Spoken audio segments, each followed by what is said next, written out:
Đây là Ryu, một nhân vật đã được TG thêm vào ngày 2 tháng 4. Nó mạnh, nhưng không phải ai cũng biết phát huy được độ hiệu quả của nhân vật này. Và trước khi nó ra mắt miễn phí toàn server, tôi sẽ chỉ cho bạn cách đạt 120% tiềm năng của nó.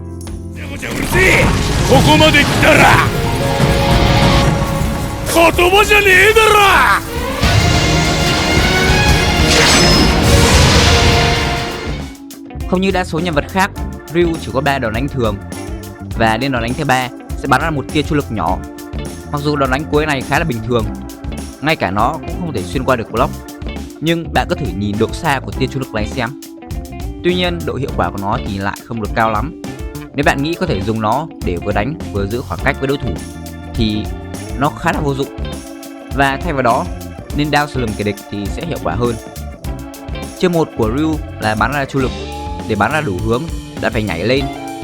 Nó bắn cũng đủ xa để câu máu, tuy nhiên lại dễ bị chặn bởi đòn block. Vậy nên nó sẽ có đòn biến thể để bù đắp phần này, là khi bạn giữ, lượng sát thương gây ra sẽ lớn hơn nhiều.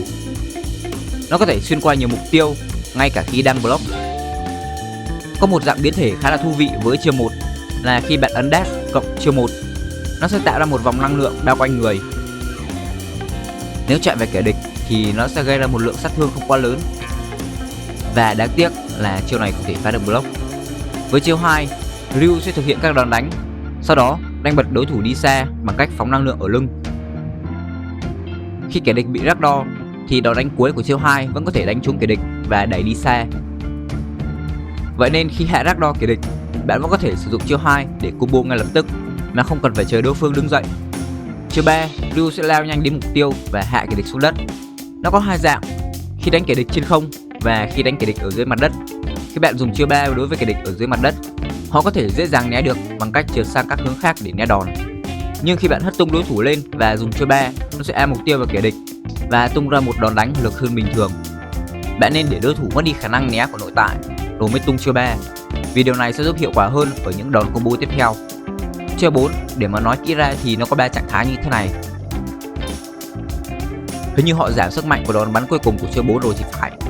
Nhưng đòn đánh cuối có khả năng hất tung kẻ địch, và bất kỳ chiêu nào có thể hất tung đều kết hợp hiệu quả với chiêu 3. Ryu có một thanh nộ nhỏ ở bên biểu trưng cho việc chu lực đã bị đẩy đến giới hạn, và liệu bạn đã biết tận dụng nó đúng cách trước khi đào sâu vào sai lầm mà 90% người chơi Ryu mắc phải.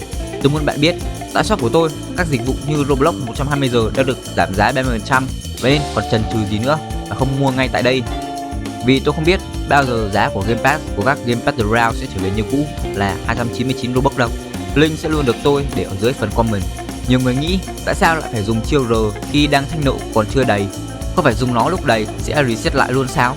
Đây là điều nhiều người hay nhầm lẫn khi nhìn thời gian để reset thanh nộ. Rõ ràng bên phải mất nhiều thời gian hơn bên trái, và đây là sai lầm chí mạng trong combat, bởi vì chẳng ai ngu đâu sẽ đứng nhìn bạn trải xong mái tóc rồi mới lao vào. Kẻ địch sẽ tận dụng khe hở này và 7749 combo sau đó sẽ chờ bạn. Vậy nên khi đang chiến đấu, hãy chỉ dùng R để reset thanh nộ khi nó gần đầy, và chỉ reset toàn bộ nếu kẻ địch ở xa hoặc đã kết thúc chiến đấu. Bạn nghĩ đâu là nhân vật có khả năng bất tử trong Jujutsu Shenanigan? Mahoraga với khả năng thích nghi và máu cực châu? Không. Mechamaru với dạng robot và có khả năng băng càn cả bản đồ? Nào. Hay Hakari với jackpot? Cũng gọi là bất tử đấy, nhưng đứng trước sức mạnh tuyệt đối thì nó cũng chỉ đến thế mà thôi.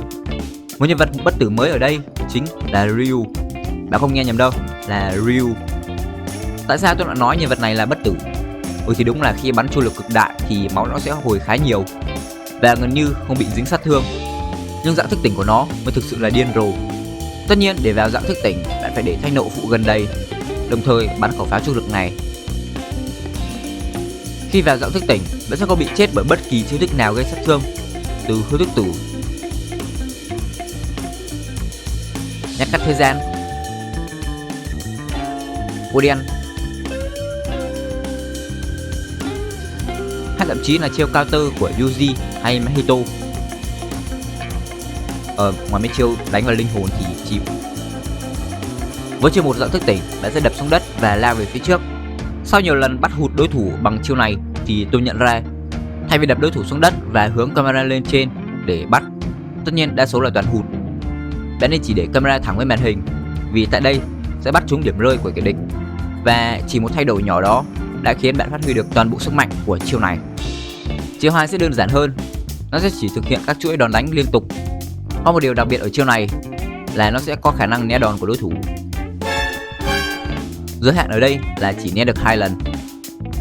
Chiêu thứ 3, sau khi leo lên sẽ stun đối thủ trong khoảng 0,3 giây. Ngay lúc đó là thời điểm hợp lý để đưa ra đòn cuối cùng. Trên đây là toàn bộ những gì về Ryu. Có lẽ sẽ còn một chiêu nữa, nhưng phải đến khi nhân vật này được miễn phí thì ta mới có thể trải nghiệm được nó. Và tôi hy vọng video này sẽ giúp cho các bạn chuẩn bị sẵn sàng cho việc trải nghiệm Ryu của mình.